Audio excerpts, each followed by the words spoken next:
Bos, banyak. ya Abang Mahmud jumpa lagi Ilmunya halalkan Siap, sama-sama. Okey, halo. So ni. Terima kasih, minta maaf banyak. Selamat Raya. So macam Bojan cakap geng, ni orang Japara ke berapa kita lebih daripada 8 ke 10 orang. Dah datang gudang Bojan sebab majority memang follow Bojan punya live kan. So Bojan akan terang satu persatu jujur sejujurnya tentang produk. So banyak orang Japara ni teringin, ya ke? Sebab geng, macam dia cakap, ramai yang nak beli direct dekat Japara. Macam abang brother ni, kawannya nak beli direct Japara. Tapi abang yang dari Japara, abang Mahmud dari Japara ni, dia sendiri cakap pergi gudang Bojan je sebab terkumpulnya semua jenis kualiti produk ada kat sini. Bye.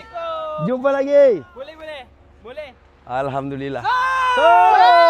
So macam korang tengok, jangan pelik kenapa Bojan banyak sol. Kalau korang tengok satu model dari 2,000, 3,000 full set sampai puluhan ribu. Orang Japara pun banyak datang dekat sini sebenarnya. Dia suggest kawan lah. So rezeki Allah, alhamdulillah. Paling lega geng bila orang tempatan yang dulu mengukir, yang dulu memang duduk sana, dia datang gudang Bojan.